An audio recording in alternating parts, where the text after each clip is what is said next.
Welcome, Wargamers, to the newest bastion of order among the mortal realms, the City of Brightspear. This city is the dramatic epicenter of the latest expansion to the Age of Sigmar role-playing game, Soulbound.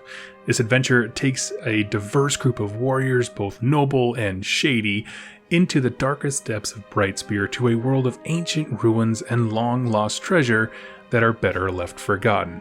The awesome team over at Cubicle 7 sent me some advanced material so I could get this video prepped early, so go head over there. I'll put the link in the description down below for Cubicle 7 and check this game out. And since this city is the focal point of this narrative arc, let's simply ask the question, what is the City of Brightspear all about? Simply put, this is the latest City of Sigmar. In the Cities of Sigmar battle tome for Age of Sigmar, like the actual full miniatures game, we're introduced to several key locations across Akshi and Guran, and that's the realms of fire and life respectively. Well, Brightspear is yet another city located in the inhospitable wastes of Akshi, specifically in the region known as Asperia. Side note, the story behind this area of Akshi is absolutely fascinating. How the drama of all these various tribes interact and they play off one another. And it's this, the drama between nation states that allowed chaos to enter the realm, specifically Khorne, but also Tzeentch and Nurgle to some degree. So if you want to learn more about all of that, how really Asperia came to be what it is, check out my Akshi video in the description down below. But a brief summary for you. The area we now know of as Asperia was first settled by some people called the Agloraxi Empire far back in the Age of Myth. But the entire region was never truly unified. Instead, it was comprised of all these very separate cities, each sending a representative to what's called the Pyre Council. So they're not united, but they work together. They have a lot of representation, and they kind of coexist really well. And that sounds awesome, right? It's just another form of government for a region or a province, but things got really dark leading up to and during the Age of Chaos. You see, these weren't normal cities. They were very extreme, magocracies, right? Governments and power structures that elevated wizards, mystics, and the knowledgeable. And anybody else, right? They enslaved pretty much the rest of the citizens. If you weren't a magic wielder or you focused or a scholar, you were nobody. Everything revolved around bright magic, which is just another name for, the realm of fire magic, to a cruel and intense level. Now, it is true that they were able to achieve some incredible feats of magic, right? They had floating cities and devastating weapons and rare artifacts and you name it. But all of those awesome achievements that happened in the Age of Myth were built upon the backs of suffering. Despite its, civil and noble exterior, the people were hurting actively. And I have videos about the Age of Myth and the Age of Chaos that go into more detail, but everything across the realms was getting really intense as the gaze and influence of the dark gods began to shine on them. And while we normally associate the realm of fire as the target of Khorne, right, the god of murder and rage, it was actually Tzeentch who had his eye on the region of Asperia in particular. Because you've got competing cities, a council, all kinds of suffering and torture, not to mention all the study of magic and its use in these forbidden ways. The point is, things were super messed up, and it's all messed up in the way that Tzeentch really likes it here. Lots of political intrigue and backstabbing and competition and plots and schemes. And while the Age of Chaos and Akshi was certainly more marked by Khorne's demons entering the realm, the fall of Asperia to the hands of Tzeentch was no less significant. Mages began studying darker and darker magics, testing blasts of arcane power, poisonous serums, and deadly weapons on their slaves. Keep in mind, that is some very loose lore for the region, right? Brightspear itself is a Cities of Sigmar built on the remnants of one of these Agloraxian citadels, essentially one of those Mage Rules cities that was invaded by the Stormcast Eternals during the Age of Sigmar, the Celestial Warbringers stormhost to be specific. So things went crazy, Tzeentch took over during the Age of Chaos, and now that it's the Age of Sigmar, the Stormcast came in and a new city was constructed atop the ruin. Any building that could be salvaged were cleansed of Tzeentch corruption, and everything else was destroyed. When the citadel that would become Brightspear was attacked, it was chocked full of Tzeentch arcanites and demons and slaves that were pressed into battle, and while it was brutal, Sigmar brought the right tool for the right job, as the celestial Warbringers are a storm host closely tied with the arcane. Its warriors are all mystics and seers and wizards and scholars on the arcane. The point is, they knew how to deal with Tzeentch. And so at this point, we're going to pause and be like, okay, so Tzeentch had this big citadel, Sigmar comes and clears him out, but then he builds a city, right? It stands out because the other major cities that we see in the Cities of Sigmar book are all built from scratch. Why build on top of a possibly corrupted foundation? Another important thing to note is that there are no realm gates nearby, so travel to and from Brightspear is very difficult and long and arduous, and so it's really just the nimble flyers of the carriage and overlords being able to fly over the harsh terrain that provide the most reliable way to trade and transport. And so as I'm reading this, all these things had me scratching my head, like, why build it here, right? It just doesn't make much sense. Well, the answer lies in the ruins. You see, when you approach the City of Brightspear, the dominating structure is a sharp, vertical tower in the center that goes right up and it pierces the sky. This is called the Beacon. Once, it radiated power, allowing the city to keep its enemies at bay.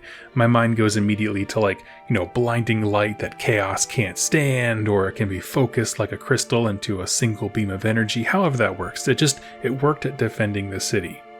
But it also acted as a literal beacon, on a map for travelers, so they could get their bearings, almost like a mega lighthouse for the realm itself. But in the Soulbound RPG, when you first arrive at Brightspear, the beacon is dead. It's just a giant crystal hovering in the center of the city. Still cool, right? That's pretty rad, but it's not working. And so we reach this point where I had to make a decision as far as lore goes, right? How much do I share? Because I refuse to spoil this story for you. It is super cool. I'm not going to go into any more detail about the secrets within the city. Go buy this game, click the link below, support Cubicle 7 because they do incredible work, right? It helps me, it helps the channel, and ultimately it serves you because they have a whole bunch of ways to deepen the world of Age of Sigmar. And so while I'm not going to spoil anything in terms of the narrative, there are still plenty of cool things to talk about regarding the City of Brightspear. Essentially, the city is built vertically, with different tiers that naturally denote the different income and power classes of its citizen. The highest echelon of society live at the top, and the everyday folk live towards the bottom. The upper city, lower city, and what's called the new city. So just to break those down really quickly, the upper city basically sits on this huge plate towards the central of the spear, like the beacon right around there thing of the city. And it slowly rotates to match the movement of Hish and Ulgu as they pass in the sky. It's a very complex arcane city that's built upward, right, where the rich folks are moving with the celestial movements of the heavens. The lower city is directly beneath them. Okay, so if we're imagining these as plates that are floating around together, this is directly below them. It is almost constantly in the shadow, and you can always hear the faint clicking and grinding of the motion of all the mechanisms keeping the upper city moving. So this might be more of your industrial types. Average citizens live here. It's pretty dark to live here because you're always in the shade, but ultimately it's kind of just the middle area. And then you have what's called the new city. So they arrived at this place that would become Brightspear. They built up and inhabited all the different weird layers of the city and kind of built it up. And like I said, they were building vertically, but as the population boomed, some of these cities of Sigmar can go into the millions, they started building outward. And so the new city is just the ever-expanding edges of Brightspear. This is where you'd see traders and inns and that kind of stuff. It's just, they just ran out of room going upward, and so now they're building outward. The last unofficial district of Brightspear is what's called the Undercity, full of catacombs and dungeons, and honestly that's kind of the real meat of the role-playing game story.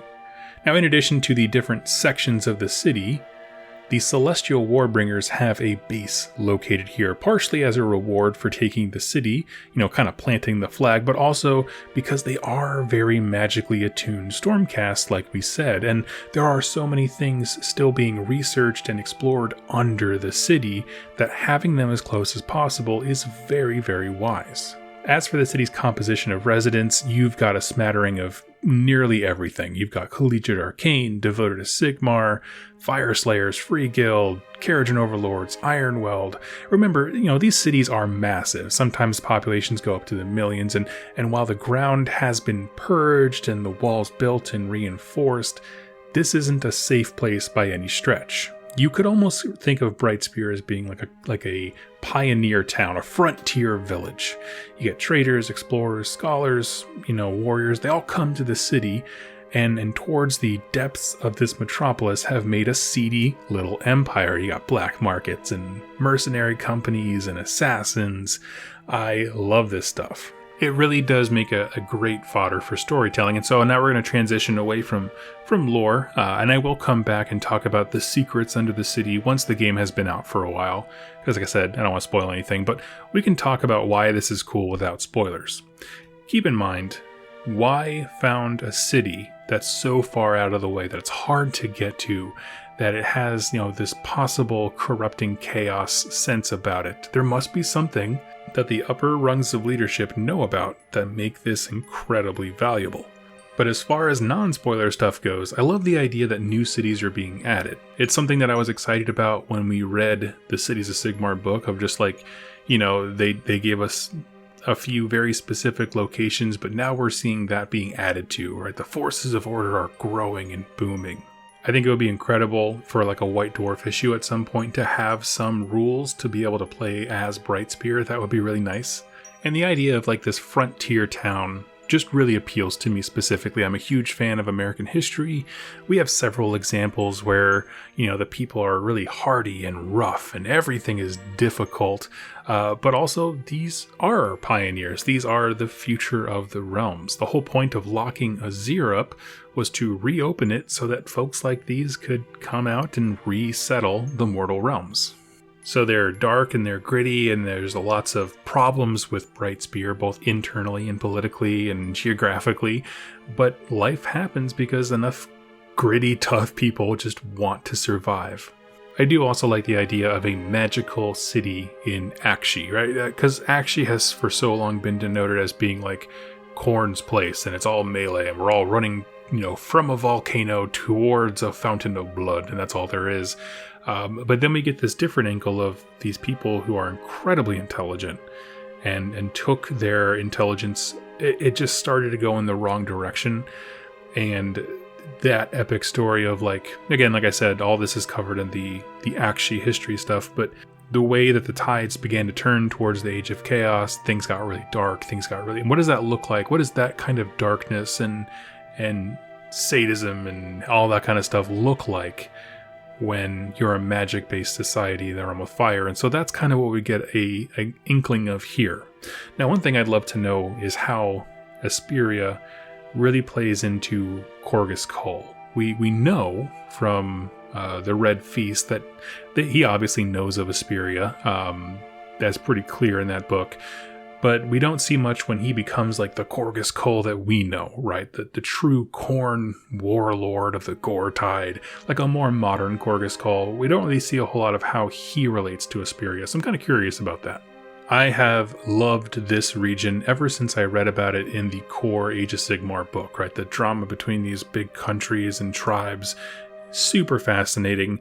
A lot of it, again, really does ring with American history in terms of when we had a burgeoning federal government trying to bring its power and authority to some of these lawless places across the West. And it's just that same kind of vibe, and I really, really do appreciate it. So friends, thank you so much for going on this journey with me today. If this interested you at all, go ahead, check out Brightspear as a supplement here in the link down below. The guys over at Cubicle 7 do an incredible job with fantastic artwork, storytelling, and gameplay. So go check it out.